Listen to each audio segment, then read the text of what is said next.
Hello everyone. आज हम बात करने वाले हैं ओबीजी के एक इम्पॉर्टेंट टॉपिक एबॉर्शन की। देखिए, प्रेगनेंसी के अंदर अगर 28 वीक्स के बाद ब्लीडिंग हो रही है तो उसे हम एंटीपार्टम हेमरेज कहेंगे और इसका कारण हो सकता है अब्रप्सियो प्लेसेंटा या फिर प्लेसेंटा प्रीविया। लेकिन ये अगर ब्लीडिंग 28 वीक्स से पहले हो, पर वजाइनल ब्लीडिंग हो प्रेगनेंसी के दौरान, तो ये कारण हो सकता है अबॉर्शन का। यानी कि उस ब्लीडिंग का कारण क्या हो सकता है? अबॉर्शन हो सकता है, राइट। तो आपको ये याद रखना है कि अबॉर्शन क्या है। अबॉर्शन जो है वो 20 वीक से पहले अगर प्रेगनेंसी एंड हो जाती है तो वो अबॉर्शन कहलाता है। अब कहीं पर हम पढ़ते हैं 20 वीक्स, कहीं हम पढ़ते हैं 28 वीक्स और कहीं हम पढ़ते हैं 500 ग्राम का बच्चा। तो देखो, WHO की डेफिनेशन जो बताता है वो एक स्टैंडर्ड डेफिनेशन देता है और वो ये कहता है कि अगर बच्चे का वेट 500 ग्राम से कम है या फिर 24 वीक ऑफ प्रेगनेंसी से पहले डिलीवरी हो जाए तो वो किस में आएगा? अबॉर्शन में आएगा। क्योंकि तब अगर बच्चा पैदा होता है तो वो जिंदा नहीं रह सकता, यानी उसने पीरियड ऑफ वायबिलिटी को क्रॉस नहीं किया है। अब अगर मैं बात करूं यूएसए की, तो यूएसए में पीरियड ऑफ वायबिलिटी 20 वीक्स है। मतलब बच्चा अगर 20 वीक से पहले पैदा होता है तो वो वहाँ पर सरवाइव कर सकता है। लेकिन अगर मैं बात करूं इंडिया की, तो यहाँ पर around 28 weeks period of viability है। यानी कि अगर 28 वीक के बाद अगर बच्चा जन्म लेता है तो वो वहाँ पे सरवाइव कर सकता है। और WHO पीरियड ऑफ वेबिलिटी क्या बताता है कि 24 वीक, एक एवरेज लेके, क्योंकि वो पूरा वर्ल्ड वाइड बात कर रहा है, वो किसी भी इंडिविजुअल कंट्री की बात नहीं कर रहा है। अब हमें डेफिनेशन जो लिखनी है वो WHO के अकॉर्डिंग लिखनी है। उससे भी पहले डेफिनेशन क्या है? डेफिनेशन ये है कि अगर प्रेगनेंसी का लॉस हो जाता है before crossing the period of viability तो that is considered abortion before crossing the period of viability. Okay, तो ये क्या कहलाएगा? अबॉर्शन कहलाएगा। नाउ WHO की डेफिनेशन क्या कहती है? If pregnancy loss is within the weight of 500 gram or less than 500 gram of fetus, ठीक है, weight of fetus is within 500 gram or less than 500 gram, और इस समय के अंदर अगर प्रेगनेंसी लॉस हो जाती है तो वो क्या कहलाएगा? अबॉर्शन कहलाएगा। या फिर 24 वीक्स ऑफ प्रेगनेंसी से पहले लॉस हो जाए अगर प्रेगनेंसी, तो वो क्या कहलाएगा? अबॉर्शन कहलाएगा। ठीक है, तो हमने क्या देखा? Pregnancy loss before the period of viability is considered as abortion and WHO के अकॉर्डिंग नेक्स्ट डेफिनेशन जो है दैट इज एक्सपल्शन और extraction of product of conception before crossing the period of viability. या तो एक्सपल्शन यानी कि या तो अपने आप निकल जाए, और एक्सट्रैक्शन मतलब कि उसे हम खुद निकालें। किसे निकालना है? Product of conception, product of conception. और प्रोडक्ट ऑफ कंसेप्शन क्या है? यानी कि बच्चा और प्लेसेंटा। प्रोडक्ट ऑफ कंसेप्शन यानी कि बच्चा और placenta before crossing the period of viability, यानी कि पीरियड ऑफ वायबिलिटी क्रॉस करने से पहले एक्सपल्शन हो जाए प्रोडक्ट ऑफ कंसेप्शन का, तो वो कंडीशन कहलाती है अबॉर्शन। अब अगर मैं बात करूं पीरियड ऑफ वायबिलिटी क्या है, तो period of viability in America और इन यूएसए इज 20 वीक्स और period of viability in India is 28 weeks, whereas period of viability according to WHO is 24 weeks.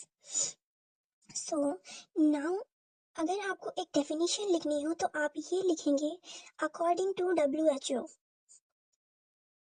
pregnancy loss with weight of fetus equal or less than 500 gram at 24 weeks of pregnancy। 500 ग्राम या फिर 500 ग्राम से कम which is at 24 weeks of pregnancy जो कि कब होता है? 24 weeks of pregnancy पर होता है। नाउ इसी के साथ if I talk about abortion, जो कि किस किस तरह से हो सकते हैं, तो अबॉर्शन को हम कह सकते हैं कि एक तो होता है स्पॉन्टेनियस अबॉर्शन और एक होता है इंड्यूस्ड अबॉर्शन। स्पॉन्टेनियस अबॉर्शन यानी ऐसा अबॉर्शन जो खुद ब खुद हो जाए। स्पॉन्टेनियस अबॉर्शन यानी जो खुद ब खुद हो जाए, और इंड्यूस्ड अबॉर्शन जो किसी बाहरी प्रोसेस से अबॉर्शन करवाया जाए। तो इंड्यूस्ड अबॉर्शन में वो आ जाता है। ओके, तो आपको याद रखना है इंड्यूस्ड अबॉर्शन कौन से होते हैं। इंड्यूस्ड अबॉर्शन या तो लीगल तरीके से होते हैं और या फिर इलीगल तरीके से होते हैं। स्पॉन्टेनियस मतलब अपने आप स्वतः होने वाले अबॉर्शन। ये भी दो तरह के हो सकते हैं। एक है आइसोलेटेड अबॉर्शन। आइसोलेटेड अबॉर्शन यानी कि सिर्फ एक बार अबॉर्शन हुआ हो, और एक हो सकता है जब अबॉर्शन बार बार हुए हों। मतलब एक बार प्रेग्नेंट हुई फीमेल, उसका अबॉर्शन हो गया, लॉस हो गया। दूसरी बार प्रेग्नेंट हुई, फिर लॉस हो गया। यानी कि एक बार फीमेल प्रेग्नेंट हुई, अबॉर्ट हो गया। दूसरी बार प्रेग्नेंट हुई, फिर से अबॉर्ट हो गया। तीसरी बार प्रेग्नेंट हुई, फिर से अबॉर्ट हो गया। तो ऐसी कंडीशन जहाँ बार बार प्रेगनेंसी खत्म हो जा रही है, पीरियड ऑफ वायबिलिटी क्रॉस करने से पहले ही, तो उसे रिकरेंट अबॉर्शन कहा जाता है। तो अगर ये पूछा जाए कि कितनी बार प्रेगनेंसी लॉस आने से आप उसे रिकरेंट अबॉर्शन कहेंगे, तो अगर एक महिला को 3 या 3 से अधिक बार प्रेगनेंसी लॉस होती है, 3 या 3 से अधिक बार प्रेगनेंसी लॉस होती है, वो रिकरेंट अबॉर्शन कहलाता है। जरूरी नहीं कि वो 3 प्रेगनेंसी लगातार ही हो। ऐसा नहीं है कि पहली बार प्रेग्नेंट हुई अबॉर्शन हो गया, फिर प्रेग्नेंट हुई फिर अबॉर्शन हो गया, फिर प्रेग्नेंट हुई फिर अबॉर्शन हो गया, तो इसे ही आप रिकरेंट अबॉर्शन कहेंगे। अगर हम मान लें कि पहली प्रेगनेंसी थी, ये अबॉर्ट हो गई, फिर दूसरी प्रेगनेंसी में एक बेबी गर्ल हो गई, तीसरी प्रेगनेंसी फिर से अबॉर्ट हो गई, और चौथी में एक बेबी बॉय का जन्म हुआ, और पांचवी प्रेगनेंसी फिर से अबॉर्ट हो गई। अब आप यहाँ पर देख पा रहे हैं कि एक महिला के जीवन काल में 3 अबॉर्शन हो गए हैं। अब इस महिला को रिकरेंट अबॉर्शन की कैटेगरी में रखा जाएगा। तो वो रिकरेंट अबॉर्शन चाहे लगातार हो या एक छोड़ के एक हो, चाहे 2 छोड़ के एक हो, अगर 3 या 3 से अधिक अबॉर्शन हो जाते हैं तो उसे रिकरेंट अबॉर्शन कहा जाता है। तो यहाँ पर अगर मैं बात करूँ आइसोलेटेड अबॉर्शन की, तो यहाँ पर इसमें फिर से हमें टाइप्स देखने को मिलते हैं।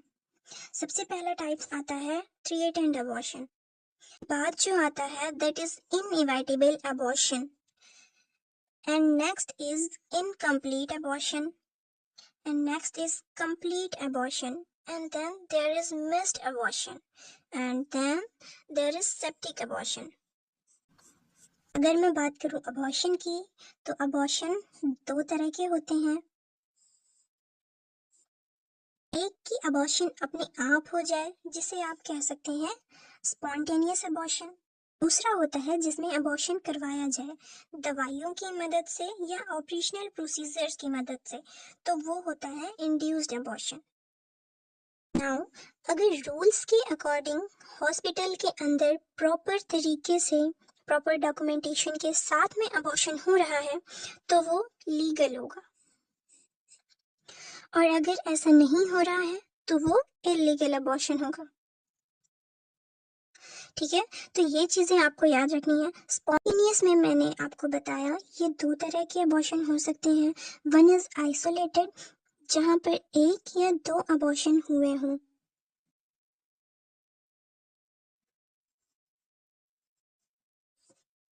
Okay, next is recurrent abortion, जहाँ 3 या 3 से ज़्यादा बार एक महिला के अबॉर्शन हो चुके हों। आइसोलेटेड की अगर हम बात करें तो हमारे पास में फर्दर टाइप्स आते हैं। उनमें आते हैं 3 attempt abortion, invertible abortion, incomplete abortion, complete abortion, missed and septic abortion. आगे हम बात करेंगे इन सभी अबॉर्शंस की डिटेल में नेक्स्ट वीडियो में।